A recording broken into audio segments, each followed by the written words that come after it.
Hello, everybody, and welcome to this episode of the Heretic Hammer podcast. I am your host, Marshall, and this is my co-host, Dylan. Hello, hello.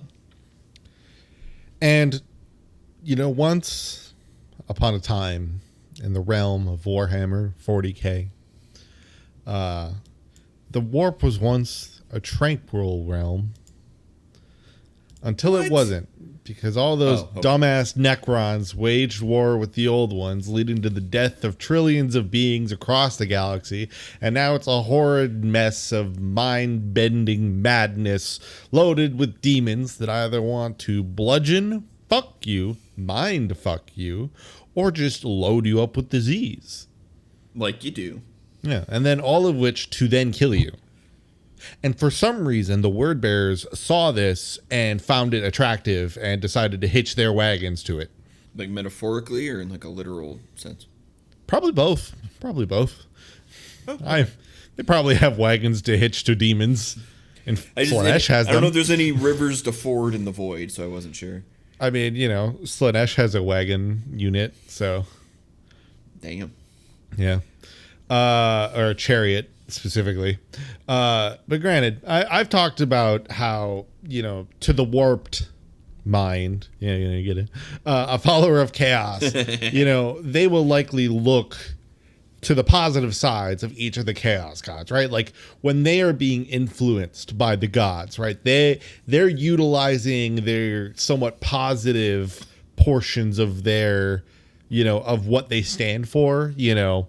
Slaanesh is just like, you want some of that good, you know, you know, and then, you know, Tzeentch kind of gives you like, oh, you want some magic powers? I can give you magic powers, you know, and like Nurgle and Khorne are a little bit simplistic in their kind of benefits, you know, honor, you know, the glory of battle, and then, you know, Nurgle is like a peace, right? You are at peace with your inevitable demise, right? It's like it's a more calm thing with his positivity. But you know, they don't claim to be the dark powers for no reason, you know? So we're today going to go over the Daemons of Chaos by Pantheon. And while there are many aspects of them that cross over to fantasy and, you know, Age of Sigmar, we're going to kind of stay in the frame of mind of Warhammer 40k when we think about the Chaos Gods and how they impact the universe. Also, this is like scratching the surface is an understatement. You know, the Chaos Demons are a great many and have so many facets. One thing we're not even going to talk about today, I'm just going to even get it out of the way, is we're not even going to have a real discussion at all about forge feeds, right? Or, you know, or demon engines. Sorry. Forge Fiends is a type of demon engine. We're not going to talk about any of those demon engines, right? Not a discussion even. Like I will make reference to them maybe, like at some point, especially when we get to a character. But like, there are a number of characters as well that we will talk about. They have so much else to them. Not going deep on them. We have 4 gods and a number of demons that they have, and realistically, the Chaos Demons are technically infinite, right? Like a Chaos Demon of any of the gods could truly end up being anything, right? But there are a number of units that have, especially that have models that get referenced frequently that we will talk about. Not going to talk about all of them, but the ones that are generally the most frequent and are the most notable.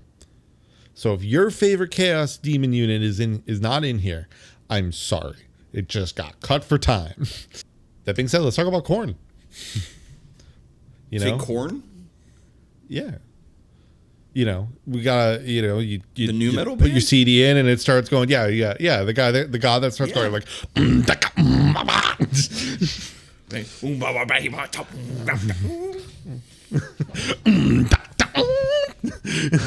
Honestly, if I went through the void, I would talk like that when I came out of it. You know, probably. I'm gonna be honest.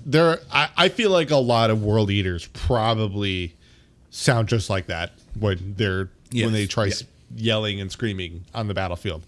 No, the blood legions of Khorne are the demonic armies of the god of war and destruction, murder, anything that involves death by combat, seeking only blood for the blood god and skulls for the skull throne. Hey, I've heard that before. Possibly one of the most ubiquitous phrases that, you can know nothing about 40k, but you have heard that, right? And that was me. These are those demons that will do that. So the first demon type we're going to talk about is the most common demon of Khorne. You will find anywhere that there is demons of Khorne, and that are the bloodletters.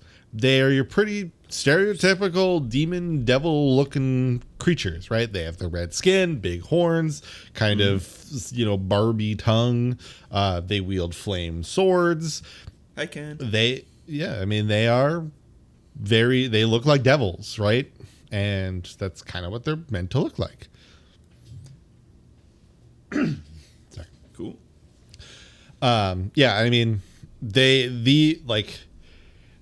They almost exclusively let me start over.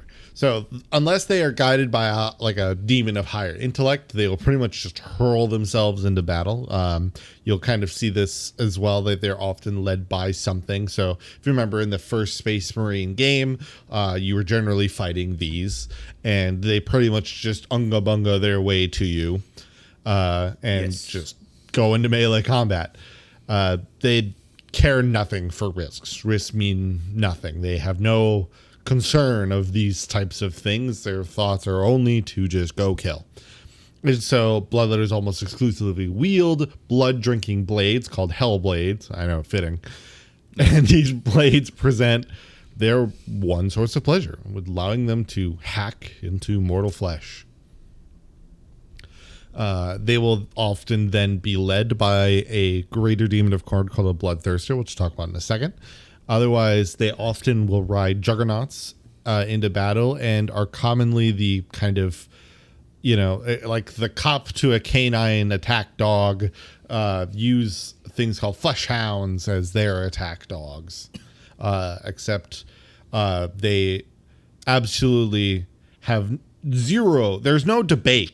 Right. We live in a contemptuous world. There's no debate. They are using these dogs to attack anyone, regardless of innocence, because they are not innocent. They are bad, and they want to kill.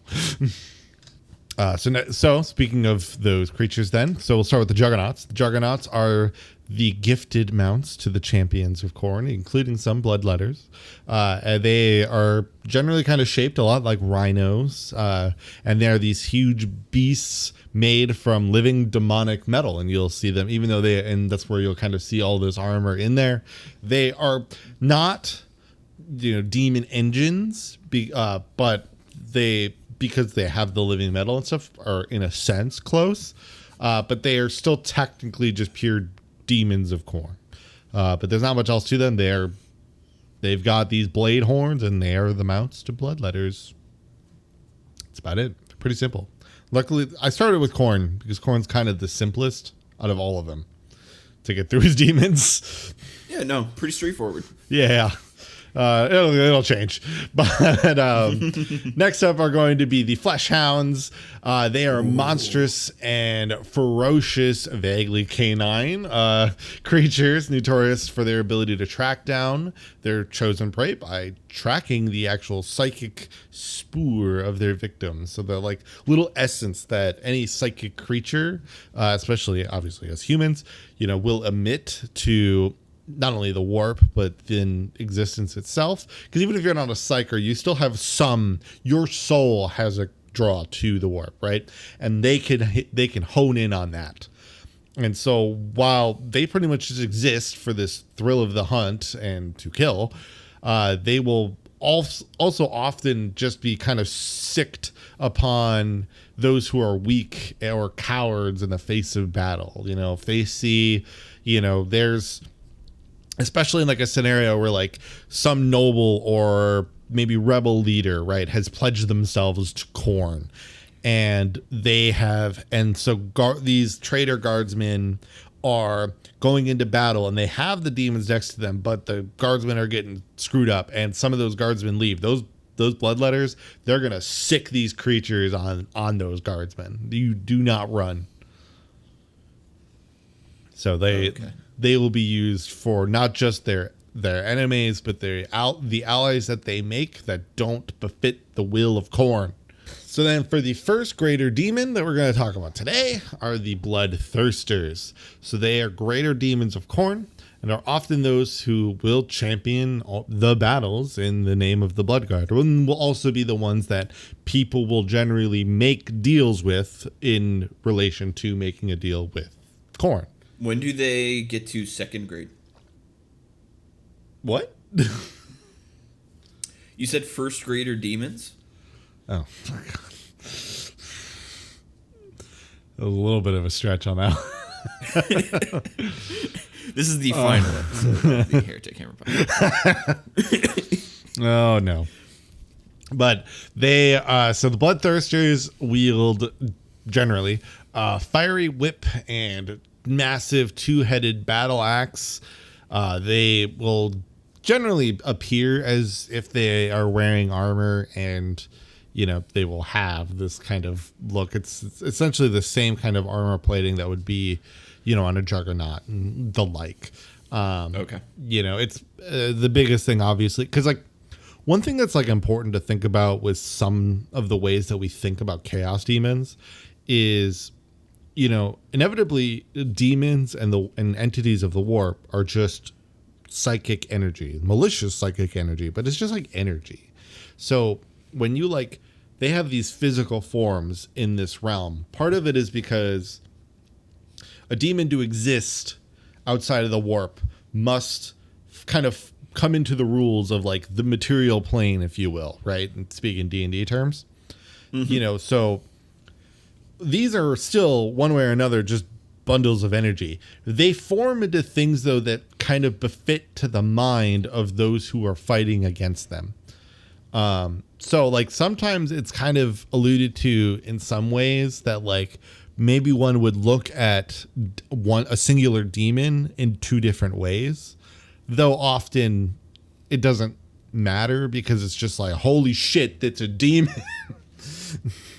Oh my God. Right. So they're usually similar enough, the way that they perceive themselves to humans and stuff like that, that it doesn't really matter if one thing is different, because they care that it's just oh my God, this giant winged horde beast just appeared in front of me and is trying to kill me.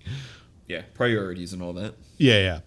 So the armor, whether superficial or not, is just it is a function to their design, really. But then there are two well-known Bloodthirsters of Khorne. The first, not fully an issue, because it's in a correct image. When I was trying to look him up, he just kind of seems to have I kind of found a really old model, but then otherwise just not any specific pictures of him. But that is Angrath. He's the current favored champion of Khorne. We'll get to why I said that in a second. Who has only been successfully summoned twice in the last 10,000 years to the mortal realm. And both times he essentially took a big W wherever he was summoned, just enacting countless tolls on any planet, and really only then getting banished just from the lack of ability of being there. Man is the, or demonates score no L's.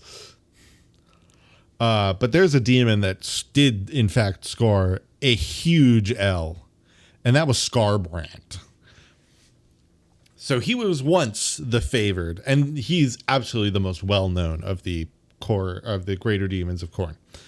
And he was once the favored, having received both of his axes, Slaughter and Carnage, which are imbued with the spirits of his defeated enemy. Yeah, I know, right? Mm-hmm. And however, millions of years ago, he was kind of taunted, and Tzeentch just like kept goading Skarbrand, you know, just kind of do more and more acts of destruction, you know, build him up. He's just like really gassing him up, like trying to get him into more and more and more and more fights until his rage grew so much that inevitably, again, somewhat with this little push from Tzeentch, he's kind of like, hey, I could probably hit Khorne right now. I could take him out. I'm so like juiced up. I'm gonna take him out. I will take his place. And he goes for this, like, the kill, and it's kind of like a shot to the back in a way too, which Khorne hates, loathes that type of behavior in warfare. So, but he's just all juiced up and like, you know, he's getting baited by Tzeentch, and you know, Khorne gets distracted for a second. Skarbrand goes for it, and while this strike, you know, would have been power enough to fell an entire army, Skarbrand only succeeded in opening a single chink in the cheek. A single chink in the armor of the Blood God. Like, he just essentially just like took this chip off of his armor plating. Khorne, somewhat rightly so, was pretty pissed about that. Okay. It just snatched Skarbrand by the neck, choked him, and just till all the vestiges of his personality and all thought and like just everything that made him this, you know, powerful demon effectively was taken from him, leaving only his rage behind. And then Khorne hurled him just through, like, across the warp, just flung him. And he flew for 8 mortal days and nights, leaving a blazing trail of destruction across the realms of the gods. There's like some even denote that like this is what led to like certain like events in like the mortal realm of the time, right? That's like a very much conjecture theory kind of thing. But yeah, like just throughout the warp, there's just this like, for that like moment, there's just this blazing like line of him just star. Yeah, just getting flung, and you know, just carved out this massive canyon, tore his wings to shreds, and to him then he realized, in a way, I mean, he didn't have this thought, but he was just, there was that realm of like, nah, you fucked up. Now I fucked up. But because he's only rage, now he just constantly is waging war across anywhere he goes, anywhere he gets summoned, anywhere he just exists, he happens to be at the time. He has ironically become the best servant of Khorne he could have ever been, despite now being banished from Khorne's domain than as the loyal servant he once was, because of just his pure rage and slaughter that he has brought to the god of war. And his model is a little older, but yes, he still holds up pretty well. The wings are a great touch. You can do a lot of stuff with, you know, adding flame effects and stuff to the axes. You can kind of see it better on this model than the artwork I had, which was, I think, from Total War Warhammer 3, actually. But part of his, like, the vestige of his, like, face, like, he, like, shows, like, this white, like he has, like, a part of his quote-unquote skull showing as a result of said yeeting across the warp. You know, next we have to talk about Tzeentch. Or I want to talk about Tzeentch. And Tzeentch, as is sensible for the Lord of Change, or really the God of Change and sorcery and all things, You know, he not only has a lot of demon types out there, you know, but and a number of them being usable in 40k, one of which that somewhat toes the line in the middle of somewhere is the Zangors. You know, many of us having played Space Marine 2, we've seen the Zangors in that game. We're not going to talk about them today. The main reason is because they're technically originally abhumans. They are a lot closer to the Thousand Sons than they are being just kind of like generic Tzeentch demons, because they're technically not even like demons. They're still technically abhuman servants. So I felt like it would just be better to talk about them with the Thousand Sons, because their home world is the current new founded home world of the Thousand Sons, you know, since they had to find, you know, a whole new planet they had to find, you know, a new planet to call their own when, you know, theirs got destroyed by the Space Wolves. Mm-hmm. So the basis of the, you know, the armies of Tzeentch are known as the scintillating legions. And these hordes go to war with bizarre carnivals of magical violence, obliterating and mutating foes with magic. You know, they have a bunch of other names as well. They have the Conflagration Legion, which is around their flamers units. Yeah. You know, or just like utilizing just like various demons in ways to just like make you second guess everything that they have. You know, there's a number of names and forces for Tzeentch, and they love to just kind of make you second guess everything, as is the way of Tzeentch. However, the most common of the Tzeentch demon is the horrors, but which come in pink, blue, and then like brimstone or yellow, as they'll also be called, because the models especially are meant to be inherently yellow. The pink and blue ones you will have seen in Bolt Gun.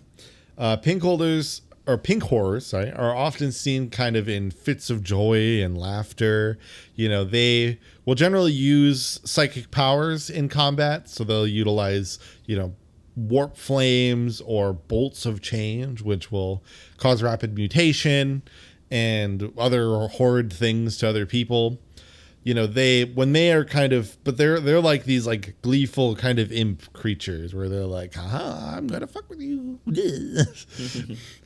And then when they die, they then split into two blue horrors, which, you know, often then will kind of split off from that happy pink personality and become often one of sadness and whining. You will see a number of them utilize different, like sometimes like their models will have a knife sometimes, or like in Bolt Gun, they'll run at you, you know, instead of shooting you all the time. They technically still can be sorcerers. I mean, the image I'm showing you right now is what's the model called? Like the Scribes of Tzeentch, I think. Like they're just literally writing spells. They are the Shadow Wizard money gang. I mean, he's throwing like the almost kind of like the rock horns, you know. Yeah, for sure. Yeah, they're not like just like emo knife wielders, you know. They still got some stuff that they do, you know. But they are generally, though, especially more prone to just infight with each other. Like they'll just like think one of the blue horrors next to them like got in their way or whatever, and they'll just like start futzing with each other. But then if you kill a blue horror, you will have the brimstone or yellow horrors come from them. And while these weren't in Bolt Gun, which I find interesting, They are, again, pretty simple in that they want, at this point, nothing but to just spread flames and burn all in existence. They are essentially Potobos from Mario. They are just pure flame demons that just run around and set things on fire.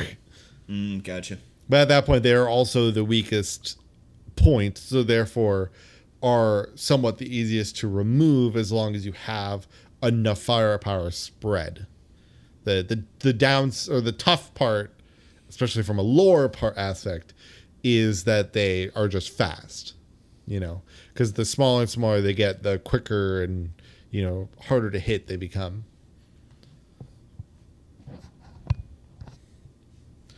Another common sight from Bolt Gun is going to be the Tzeentch Screamers. Yeah. These are the manatee-shaped demons that will fly through their demonic powers, so it doesn't really matter if their planet is flyable or it has any sense for them to be able to fly in the air. They're just, they're magical demons. They'll fly if they want. And are known, obviously, by name for their warp-powered shrieks that, can just blow the mind of anybody who hears it, but also their powerful jaws, which are often used, especially in the warp, as they see, ships travel through. They will try to target onto those ships and weaken parts of the ship and burrow through it if they can find some way to get through the Geller fields that protect each of the ships from the warp energies themselves. They're going to kind of just try to hone in and try to peck their way in and see if they can get the warp to, make its way through. They also then are commonly hardened and turned into floating disc platforms by the many sorcerers of Tzeentch, including both Zangors and Thousand Suns. As seen again in Space Marine 2, we have our main antagonist hop on a disc of Tzeentch when we meet him. Mm-hmm. And that is just that is just a crusted up, hardened screamer. It's just you see, deep I know you're screamer. Yeah, I know you're floating around there, all having a good time. I want you to be my platform and just freeze. Though next up we will have the Flamers of Tzeentch. Flamers excel at leading assaults on defensive positions because they could just kind of launch their flames over fortifications into back lines. Especially, they are very effective, as their name would indicate, with their magical fire. And they have both their exalted flamers and the standard flamers. Exalted flamers often having, much like many things in Tzeentch, very beak-like features in the front, but inherently it's Tzeentch. They will appear how they wish to appear in many aspects. They were a scourge for 9th edition Chaos players, specifically as a army you would bring in as an ally. You would add a bunch of flamers, and they had a really dumb data sheet that was really overpowered. Okay. But they, when they fling their flames, right, it will not just burn people to ashes, but will sometimes turn them into frozen crystal, or they can spray surprise enemies with an iridescent cascade of sweet-tasting liquor. Always make you thinking. And then we can get into our second greater demon, which is the Lord of Change. Another frequently seen or used in a couple instances, in Space Marine 2. With Lords of Change, they are essentially meant to be the showcase the best of what Tzeentch has to offer as a, especially which, for models, really stick with for whatever reason, Tzeentch's love for birds, which he and I have in common. Because the Lord of Change is very much a giant birdman looking thing. And they, however, are powerful sorcerers and resourceful manipulators. As they kind of make themselves look like these kind of omniscient beings, right? And part of that is there's like a little bit of aspects to truth for this, right? Because they have the capacity to see into the near future. So, when they are fighting with an opponent, right? They are the whole reason that you've probably seen people like, if they're like trying to critique bolt gun, they were like, it's like this is a fun game. It's a booter shooter. It's really fun and everything like that. But like, there's no way this game is lore accurate because that's a fucking Lord of Change. And the reason that gets mentioned is because inherently they're supposed to be able to literally dodge every attack, and they will like matrix dodge their way through it because they know where the bullets are coming from. And thus it is said the only way a Lord of Change can be defeated is when it is part of Tzeentch's grand schemes and he tricks his greater demon by sending it false visions of the future.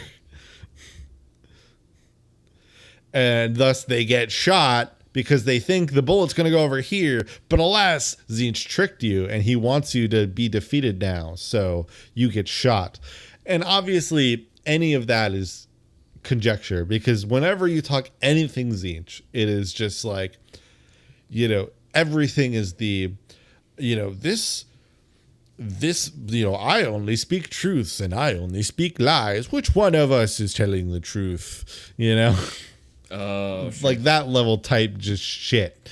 And speaking of that concept, Kairos Fate Weaver, the Oracle of Tzeentch, is the personal vizier of Tzeentch. He is a Lord of Change that is capable of seeing things hidden even from the gaze of his master. It, is...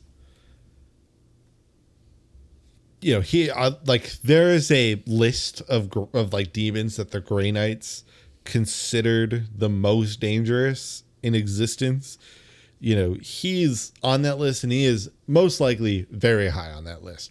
He is part of the reason that Lorgar and Horus fell to chaos, because especially Lorgar, because when Erebus kind of was trying to get Lorgar, betray the Imperium, like, hey, there are these gods, they want worship, we can worship them. But Lorgar is like, he's got that, he's like, he rubs his chin, he's like, I don't know. Let me see. What's a word? Like, I hear what you're saying, but like, I would like to see, I want to see what these gods, how godly truly are these gods, right? And, it's like this whole thing where he is talking through this voice of the chaos gods, which is this like woman on this planet. I think it was actually, I can't remember if it was Cadia or if it was, or they just met there and then they went into the Eye of Terror. And it was because in the Eye of Terror and in that like section of the warp, there are planets there still technically that you can, if you were to go into it, physically land on, because like the inside of the Eye of Terror is like meant to kind of be like this like mixed realm of the warp and reality, which makes it so it's supposed to be like more sensible that like the Chaos Space Marines went there and didn't like immediately just like explode and become only war demons, that they retain some of their humanity. But I can't remember if it was like they met on Cadia and then went to this planet, or if most of the stuff was done on this planet. Either way, Kairos was like kind of part of the thing of like, yes, if you betray, if you betray your father, like, there will be a great upheaval. Yes. And like the concept again being where like one head speaks truth, the other head speaks lies. it is said that it is within this statement that both heads, this is the only time both heads spoke the truth. Right? Oh. It's like, which is like, all right, yeah, okay, sure. Probably as quoted by Lorgar, guy who now simps the hell out of every chaos god. Zero bias detected. Yeah, exactly. So it is said, though, during the actual heresy, or it's not, it's said, it did happen. During the actual heresy, Kairos fought Lionel Johnson, who was then impaled through the heart, as the Primarch then remarked when he stabbed Kairos. Yeah, the Primarch remarked that he wondered if Fate Weaver saw that coming. Like, this is a demon that's whole thing is like, I see the future. I've been stabbed. Bet you didn't see that coming, bitch. Take cigarette. Wow. I like love and hate the lion, like the heresy lion. He's so good because of just like who he is, but like he's kind of a dick, right? Mm-hmm. But like he sticks to his guns. So funny. But honestly, Kairos' model is one of my favorites. It's just cool. It's a cool mini for sure. Yeah, he's just cool, and you know I love that he's a giant bird. Mm-hmm. All right, well, Nurgle's next, and it's about to get a little stinky in here. Oh no! Better open a window. Oh, the pestilence got in. Now we die. Locusts. So Nurgle hosts a great many of lesser demons, and they, especially because like many of them are to serve the functions of suing plague and decay. You know, like you said, like a bunch of tiny locusts or whatever are going to be able to go off and, you know, consume and essentially kill things that will then so rot into, you know, like a planet or a city or whatever. So like some of these are called like, there's bloat flies, which are these like kind of little bugs that will still like, they will like spew out disease and gross like a dissolving acid to just again sow rot and plague into a world, to having other like mounts like battle flies and molluscoids, which are literally just giant slugs except gross. Yeah. And they are ridden into battle for their various purposes. However, one of the ones you'll see the most, because they're quite adored by the fan base, are the Nurglings. These cute little guys are truly filled with mischief.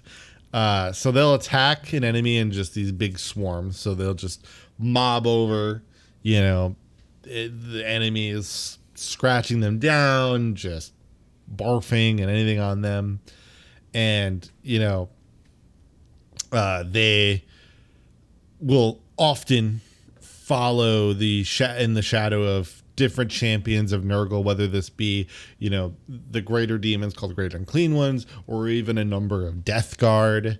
My favorite depiction, actually, of a Nurgling is, I'm not going to get this like story like perfect, but you'll get the definite, like most of it's there, where like this Death Guard Marine is like climbing up these steps. I can't remember if it's like in the warp or wherever, but you know, and he's kind of questioning, like, have I made mistakes? Right? Was this the right thing to do?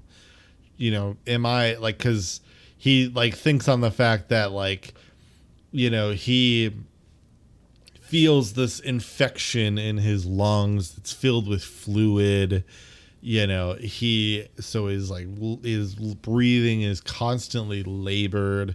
He's always slow. His, you know, the flesh of his body has become so swollen inside of his armor.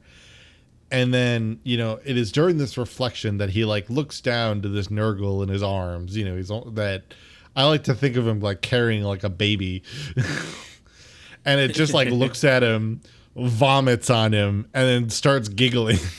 And then the Marine thanks Nurgle for this reminder of his gift. And then like moves on.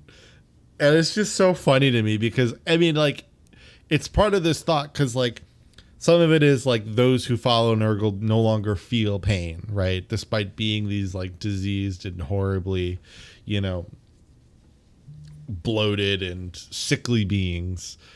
But just like this, just like Nurgling is just being carried by a space marine, and it just goes like, bleh. They're just funny. They're horrifying in their great many like literal ways, especially for like a lore concept, right? You think about being swarmed by these Nurglings, it would be terrifying, like the orcs, right? Where it's like, you know, orcs do horrid things, and they are like just horrific beings, but they get a lot of comic relief attached to them. Nurglings are very similar, but from like a semi-cute aspect. I mean, there's like the little Nurgling that's got like a Death Guard helmet on him. Like, what can't you love about that? But otherwise, the other common demon of Nurgle is a plague bearer. Essentially, these are basically just zombies. They are also referred to as the tallymen of Nurgle. Some of them literally going through the battlefield solely counting the diseases that are being spread by Nurgle. So like they literally never stop counting. Oh, interesting. Otherwise, I mean, again, they're plague bearers. Technically, poxwalkers are the actual zombie ones. Though plague bearers are often much like zombies, though these ones is depicted here will actually carry weapons, where poxwalkers generally are going to be just normal zombie where they'll just like claw and bite at, you know, if you watch or play Dark Tide, right? The zombie creatures there are generally just poxwalkers. But again, those are like the humans who have been, you know, turned into things, right? Where the plague bearers are the actual just demons. You know, they're so, but it's kind of from that, right? So because these are especially the things that will create those poxwalkers. So a single scratch from their rusted sword is sufficient enough to bestow the plague that will, you know, send its host into Nurgle's realm, you know, decaying them, turning them into poxwalkers, what have you. They also have special combat abilities that allow them to hurt enemies no matter how tough they are. You know, it's that thing where they'll just kind of scratch it, right? It's that kind of like very classic, like zombie bite thing of like, you may be resilient in so many ways, but the second you get that bite goes in there, you're done. It's kind of similar in that realm. Plague bearers then will often then also kind of, they will fly on the plague drones, which again are kind of the big fly things, much like, you know, the Nurgling in the picture I had here is riding. In a much bigger sense, though, we'll ride them into battle and essentially just like sow their horrid plague from the air, which is always fun. All right, and then we'll get into the great unclean ones. So these demons of Nurgle are, so with the other ones, with all the other greater demons, right, it's kind of said that like they're somewhat the visages of like what the demons want them to be. Well, with the great unclean ones, it's especially the sense where like the concept is that they are all, like, great unclean ones are meant to be recreations of Nurgle, right? Like they are meant to be pure reflections to the visage of Nurgle, right? Like if Nurgle looks like something, it looks like a great unclean one. And thus all great unclean ones generally look about the same. And we'll actually get that with with the named great unclean one, and the difference of his kit and model is very funny. But they are obviously massively bloated. They carry plenty of disease. They will also carry a plague sword into battle, and these blades, their blades are dipped in foul pus and contagion from the base of Nurgle's throne.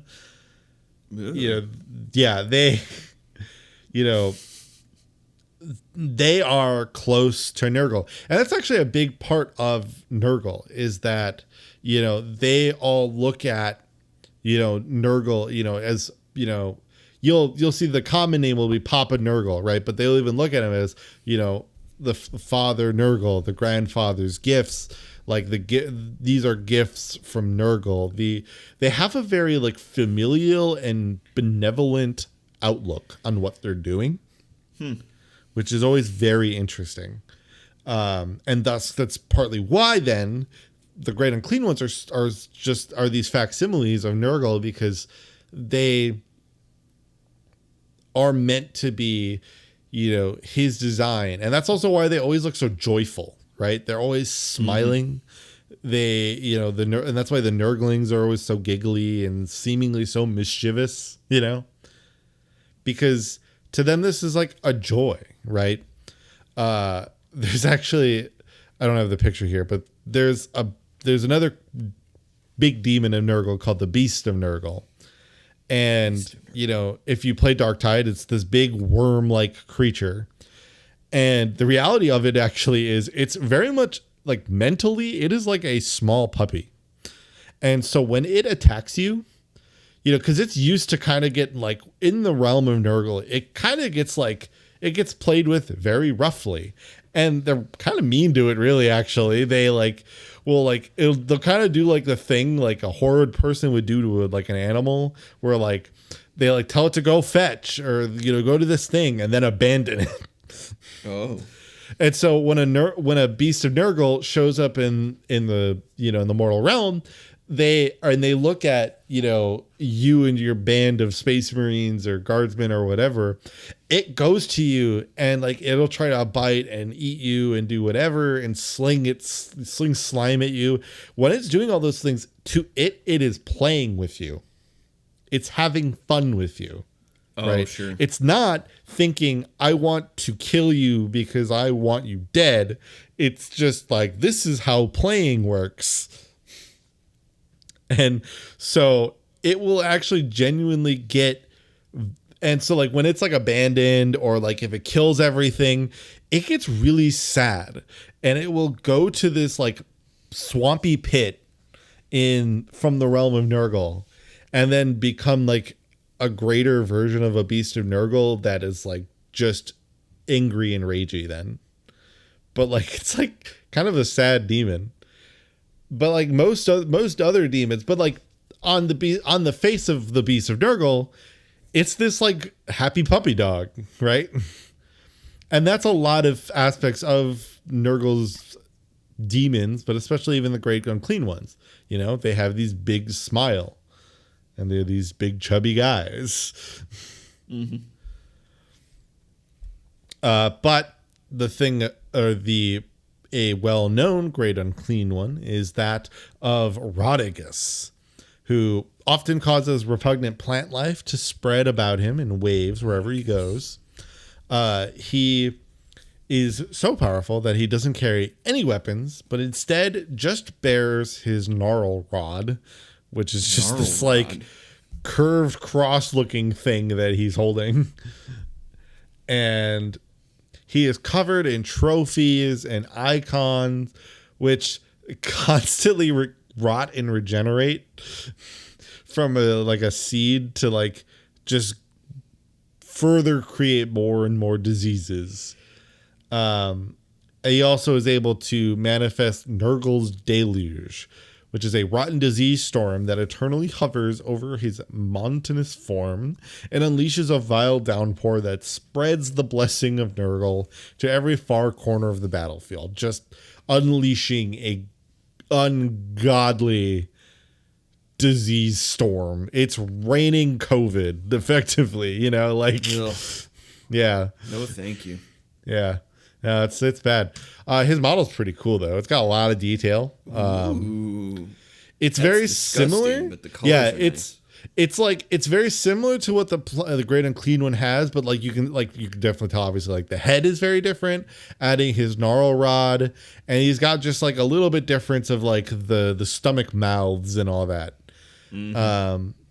But you know, it is a similar thing where oftentimes one of the things you can a lot of times get away with, and like we'll get to this a little bit more, or get into somewhat of how the army works later, but like one of the funny things is like you can like run a bunch of Great Unclean Ones, but then run Rodigus on top of that, right? Because Rodigus, you can only run one model of Rodigus. But if you wanted to, you could technically have 4 Great Unclean Ones because one of them is Rodigus. Oh. And there's truth to that technically with every Chaos Demon, but it's technically feasible with the Great Unclean Ones, because I can't remember if this changed in the last update, but like for a while they were like points costed pretty cheaply for what they are. So it was like actually feasible to do it. Okay. And not like have an actually bad army. Wouldn't be a good army, but it wouldn't be necessarily a bad one. Gotcha. But yeah, he's a large boy, and he loves Nurgle, and Nurgle loves him. But next we got the Demons of Slaanesh, our final Chaos God.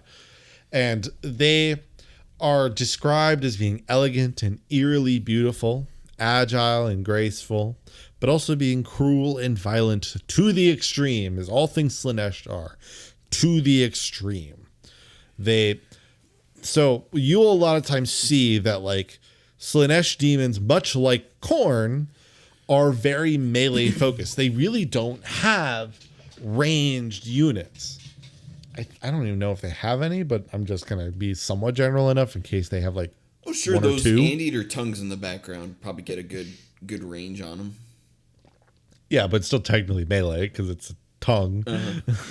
But they differ from the Demons of Khorne by they will absolutely be willing to backstab you, but then also the fact that they utilize speed and elegance for their melee rather than toughness and strength.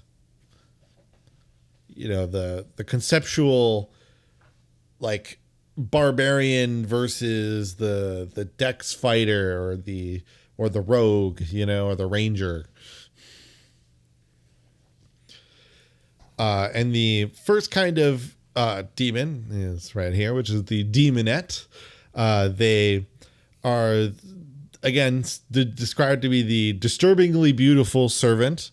They will often have kind of one feminine side and like one masculine side. So you'll see them often with like, you know, like essentially like a ladylike boob on one side and then a masculine ab on the other.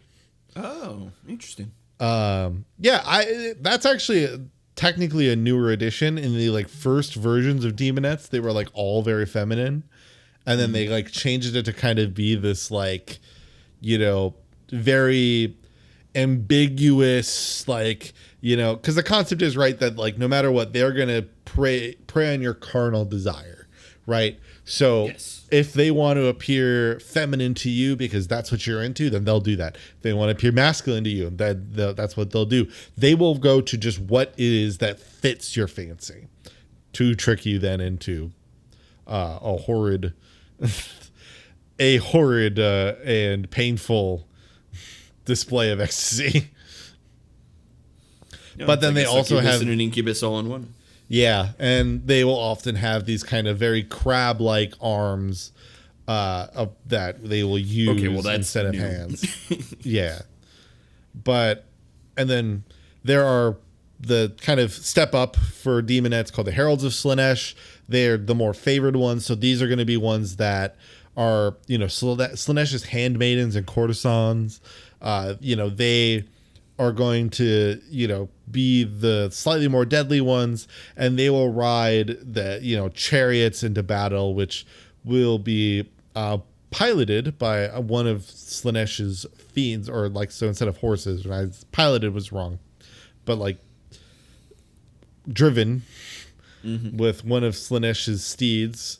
One of the there's a couple of like fiend-like creatures. So there's Slanesh's fiends, which are one of the weird tongue-like creatures. And these are kind of mixes of human, reptile, and like insect characteristics. They have these long, slender bodies covered with scales. Their tails are whip-like. They will have the 4 legs. They will sometimes have humanoid feet. They will have the normal Slaneshi claw-like arms. And while they kind of have these like bovine-like heads with horns, they have the mouths with their long tongue, which is used for tasting the air and endowed with this is a phrase I had to take because I was like, what? Tasting the air endowed with a soporific substance which induces a coma in those caressed by it. How's that spelled? Sorry. Soporific. Soporific. Yeah, soporific or soporific. Okay. Yeah. Interesting. Yeah, maybe soporific. Yeah. But like you smell it, causes a coma. And then, as someone mentioned, there are the steeds of Slaanesh, which have a similar design, but instead of being like offensive and having the like insect-like aspects, they retain a little bit more of like these like snake kind of like features, but still maybe or even kind of lizardy.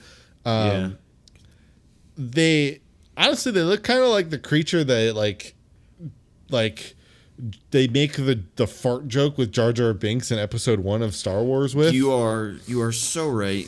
It immediately, as soon as you started saying that, I was like, yep, that's the one. The camel, the alien camels. Yeah. Yes. And the demonettes will ride them into battle, put them in front of their chariots, what have you. And then, again, there are a number of different types and like functions that especially demonettes move into. They have one of the biggest body horror models in the 40k range with Slaanesh, where it's essentially like a demon of Slaanesh that turned a man's like parts of his muscle, skin, and organs into a harp. Fun. Yeah, but like there's just so much to them. This is like a good taster, if you will, with Slaanesh. But then, because especially a lot of the times the things that especially steal the show with Slaanesh are their keepers of secrets. They are greater demons that have each a unique appearance, and they're said to have mirrored Slaanesh's mood at the time of creation. What constitutes a good or bad mood? Who knows? Yeah, I'm looking at this image and I'm like, is this happy? What color on the mood ring is this supposed to be? Great question. Who knows? All we do know is that it was extreme. Feels like a shaking the 8-ball and getting a try again later type thing. Yeah. And that's the thing, right? They can go from like terrifyingly haunting to being almost human and bestial. But they always almost are tall and lithe with these long claws and limbs, and in one way or another will have like this kind of crown-like appearance to their head, whether this be like a very horned-like design, or like we'll see with the character, the kind of just like this interesting hairdo. There's various ways that they'll like kind of have their heads kind of to distinctify themselves as being like great beings. However, they are very vicious and fast-moving warriors. But these are also kind of a relatively small number of Slaanesh demons that will utilize spells, often for misdirection and mystification. They love to invade the thoughts of their enemies. So like the mind battle, though, will be like they'll send them all these visions of glory. So like just like being like, look all the things you can do. Look at all this good you'll do. So it or all the money you'll get or whatever. Like whatever strokes their ego, right? And pushes them and gives them more and more of their inner desires. All the more and more lead them astray, you know? And then we had so thus we have the named greater demon Shalaxi Hellbane. He was created by Slaanesh to fight and defeat rival greater demons. Hence why this image is him fighting a bloodthirster. Because Slaanesh loves to just fuck with all of the other chaos gods. Much like Tzeentch does too. But in a different way. Slaanesh loves to send Shalaxi to fight bloodthirsters specifically as well. And while Shalaxi has bested many of the most formidable adversaries in the galaxy, he has lost battles, which has made Slaanesh get very upset and kind of banish him to the side. But Shalaxi is currently actively trying to hunt and kill the Ynnari, because Slaanesh is in fact threatened by the return of Yniad, and has had a number of bouts with Yvraine, to varying degrees of unsuccess, because Yvraine's still alive. So it would only be a success if Yvraine died. But Shalaxi's model, honestly, is one of the coolest, especially in Slaanesh's range. I just think he has a really cool design. The Keeper of Secrets model as well, though, is still very good. But yeah, just a cool model, in my opinion. I do want to quickly talk, though, about the general concept of a demon prince. So, and these are going to be, humans, or honestly, even just demons, right? That one way or another grow through the ranks of whatever chaos god they are the servant to, right? And they are just going to be these incredibly powerful demons that will, continue to move forward. So they are technically lesser than a greater demon, right? And that's why I said generally a demon prince is going to be, a mortal, right? One who was once a mortal. Mm-hmm. But like many of those who are Chaos Space Marines want to be demon princes, right?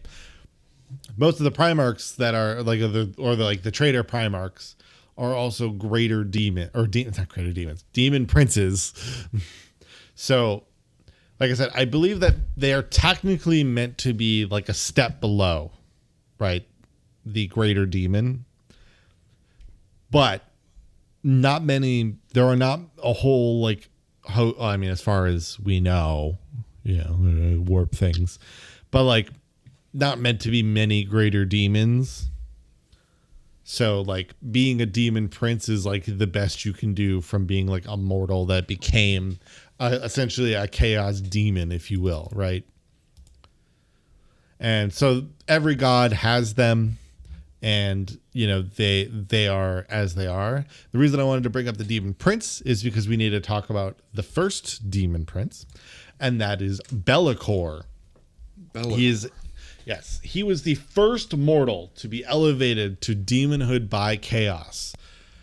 However, this would end up ending up being a mistake, because while he was meant to be a servant of all four gods, so chaos undivided, chaos gods don't like remaining undivided. They are petty bitches. And so they just kept squabbling over him. And I'm shocked. Yeah, bel'akor then turned out to be pretty hard to tame. And so eventually the chaos gods just kind of gave up on trying to control him, and just kind of made more and more of their own chaos demon princes and all that, from, but ones that are specific to them, bel'akor though did not like this. He found himself to be jealous of all of those others. Anybody else who seems to gain immeasurable favor of the dark gods, he will essentially try to find and kill out of almost pure jealousy. And thus is always also undermining the plans of many of the servants to the chaos gods. It's just always fucking with shit. He has helped and hindered the Black Crusades of Abaddon the Spoiler, and generally is just kind of a wild card at almost all times. Currently, his biggest beef is with another great demon called Vashtor, which we'll talk about in a second. But he is obviously generally just very cool looking. But also, like, just if you want to, like, represent with your army or whatever, being chaos undivided, then being a force that is led by bel'akor makes perfect sense. Mm-hmm. He has a lot more to him. Like, he can have his own episode probably, right? Much like our next demon. So we're just scratching the surface here, though. Okay. But next up is Vashtor the Archifane, otherwise guy who wants to be Chaos God number 5. Oh, okay. Some could say that about bel'akor. Yeah. And I think in AOS that technically is more correct. I don't think that's as correct for 40k, but I can't remember where he's really standing right now. But Vashtor, 100% his goal. Chaos God number 5. That's what he wants. Okay. He is a powerful demon. He is the ruler of the Forge of Souls, a forge, essentially just a forge in the warp that is used to not only create, a bunch of demonic weaponry, but also the demon engines I somewhat referred to earlier. So machines encapsulated with demons and sent off to fight against those who are against chaos. So while Vashtor necessarily is a solo act, he gets away with it because he's the arms dealer of the warp, right? And much like the Imperium with the Mechanicus, you don't often try to fuck with the person who's giving you your weapons, because he very well could just turn those weapons on you. Now, if all 4 Chaos Gods were to try to get rid of them, could they do that? Absolutely. Will they ever do that? Mm-hmm. Probably not. They're too busy bickering with each other. Yeah, they're not going to agree. No. It'd be like the worst, like, divorce, like, taking of stuff. Like, I want this. No, I want this. No, I want this. No, I want this. Spreading out the Beanie Babies on the courtroom floor. Trying to decide who gets what. Yeah, except they're like Chaos Space Marines. Yeah. You could take the Iron Warriors. I'll let you have these Nurgles, but I want to have yeah. Yeah. I'll give you 3 Nurgles, but I want Flesh Hounds. I want the Plague Burst Crawler. All right. Yes. It's a collectible. It means a lot to me. So that's generally though how he's kept himself kind of somewhat, I guess, safe in a way, Okay. But he's obviously not defenseless. He has a slew of techno-demonic monstrosities at his disposal. And boy, on the tabletop has he continually been a great model, but a disappointing data sheet. However, that is a great model. Yeah, it's very new. Vashtor is one of the newest demonic introductions into 40k, which is a whole thing because we'll get to in a second. Because one of their first attempts to making a demon specifically for 40k. Did not go very well.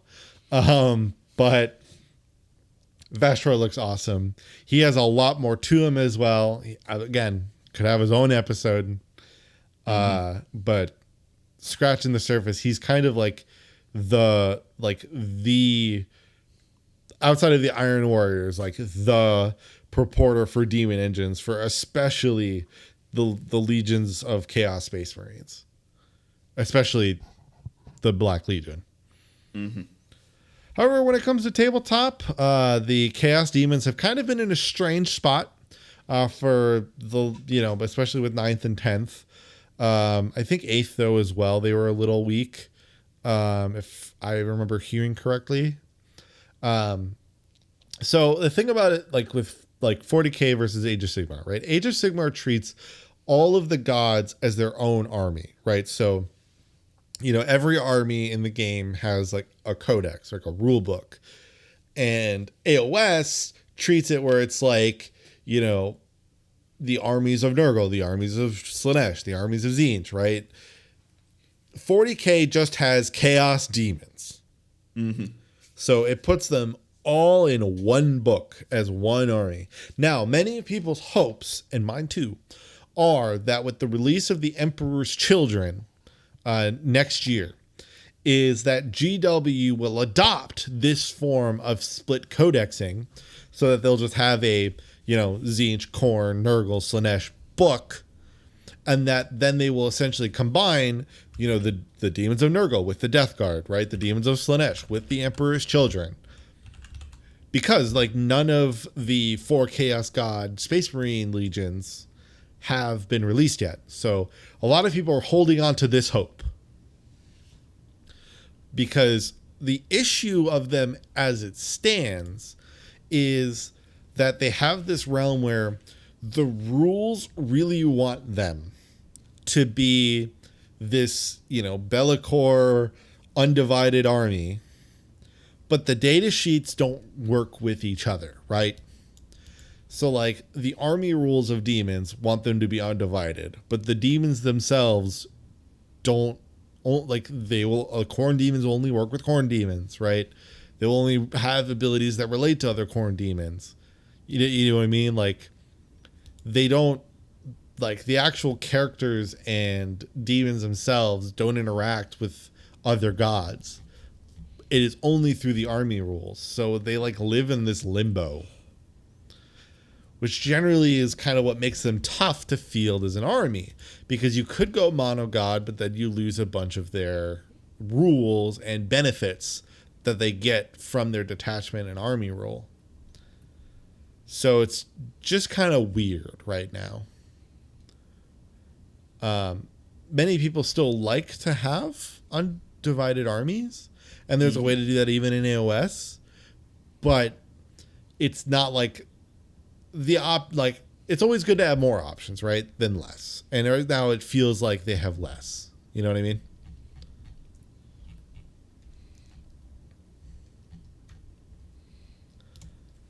Oh, where am I at? Where am I at? Sorry. However, one of the really big benefits to playing the Chaos Demons army is that you get to use them in both AOS and in 40k. Actually, the biggest benefit is if you get a small army for 40k, you'll have a full army for AOS because of the way the points work. Yeah. But pretty much every Chaos Demon is usable in AOS. I'm sure there are versions and whatnots that are not, but generally that is the case. And the reason I say that is actually 90% of these demons you will buy in an AOS box. I was wondering about that. Yeah. Yeah. Most of them are sold as an AOS model. And what they used to do is they would actually put both logos on the box.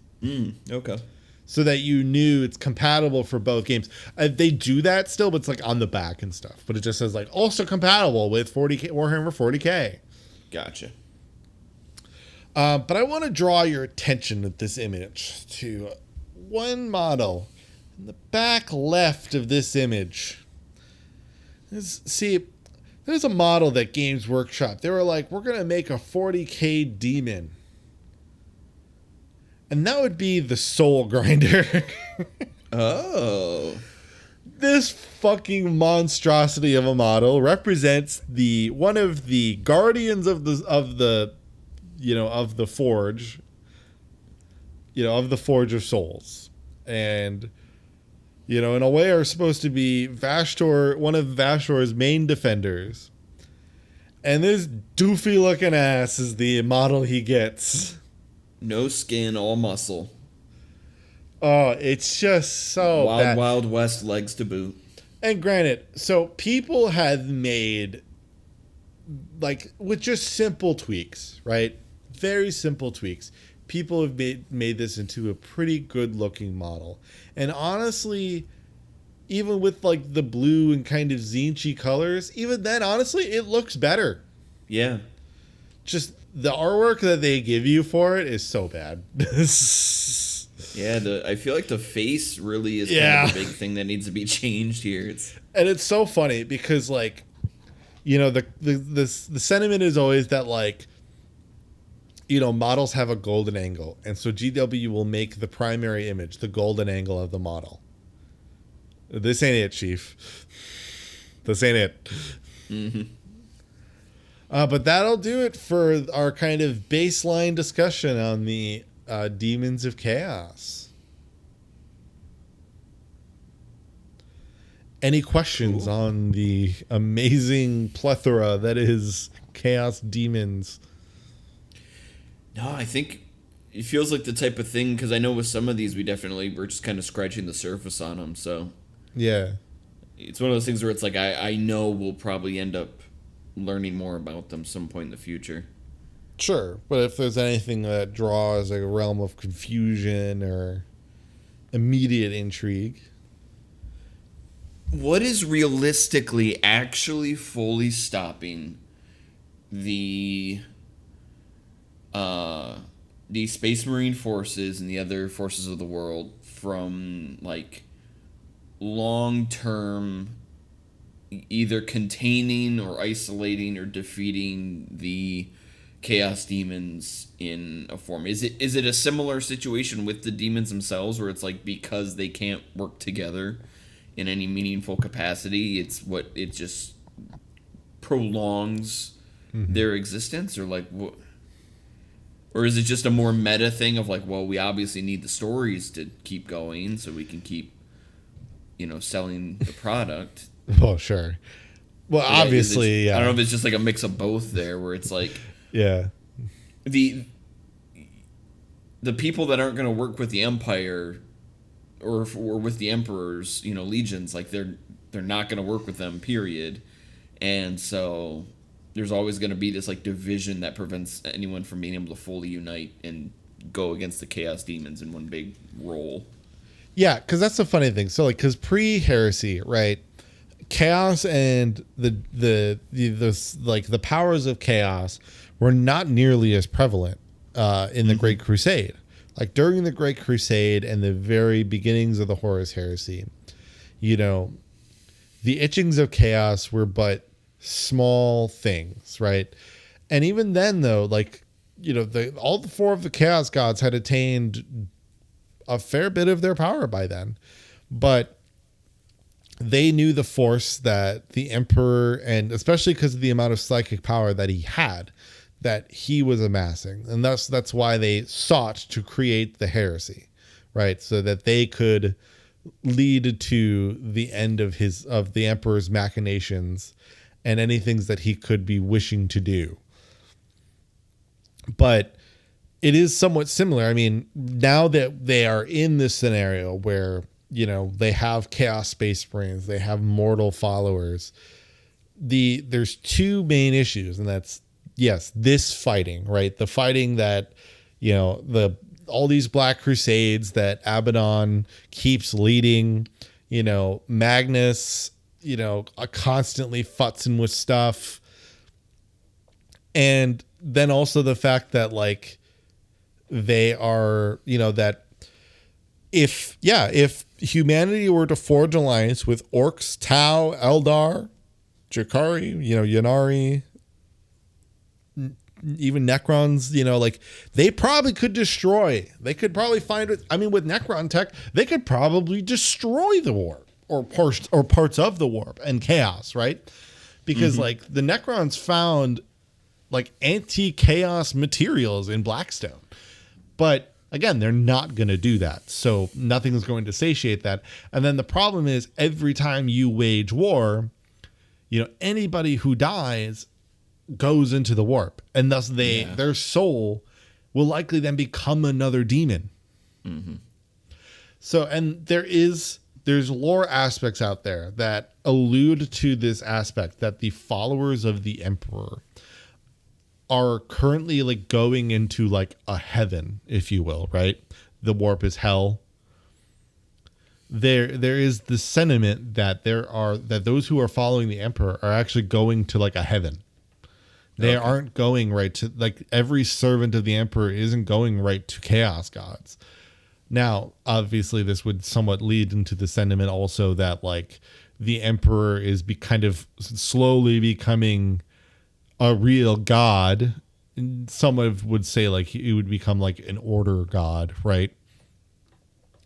But, you know, and in some respect that, if that were to happen, it would actually be much like Age of Sigmar, because that's kind of what happened, is that instead of alluding that Emperor Sigmar might be a god in AOS, they're like, he is a god now. And then when the world was destroyed, now he helped make this new one.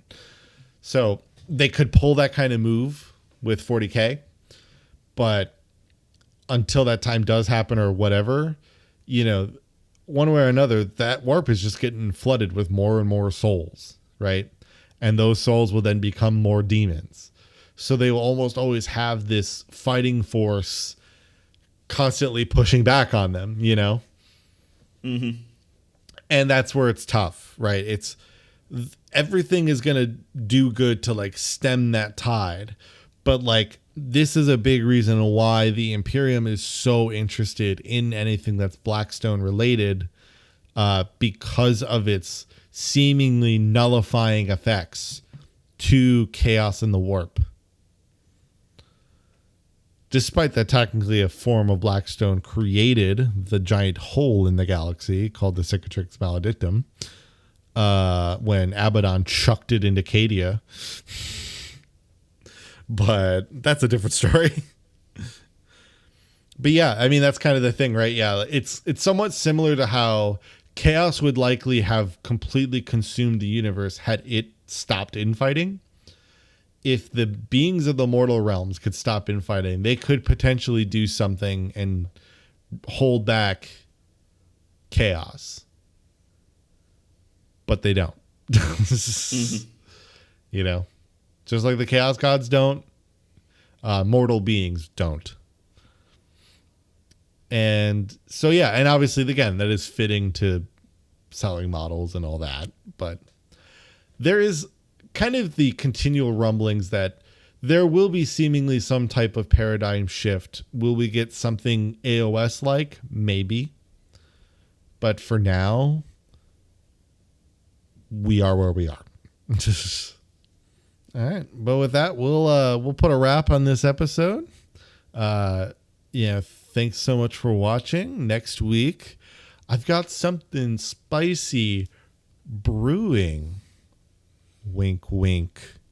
Oh, that's your hint. Eyebrow wiggle. Yeah. So we'll see you next week. It won't be a lore episode. That'll be the other hint. It's not a lore episode, in its sense. But yes, thank you so much for listening or watching. Make sure you do all the fun niceties on the YouTube. And, you know, hey, we're getting some good momentum here. Let's keep it going. Share this with a friend. You know, Let us know how you're liking the episodes. What are some episodes you'd like to see us do? Let us know in the comments below. Other than that, thank you so much. We'll see you next time. Let us know if Vashtar should be allowed in the club. We all know that he belongs in the club. Be in, let us know. If you think he should AOS, be out. If AOS can put the Great Horned Rat as the 5th Chaos God, then 40k can make Vashtor the 5th Chaos God. There you go. Or just bring in the Great Horned Rat and add Skaven to 40k. I am also okay with this. Mm-hmm. See you next time. All right. Goodbye.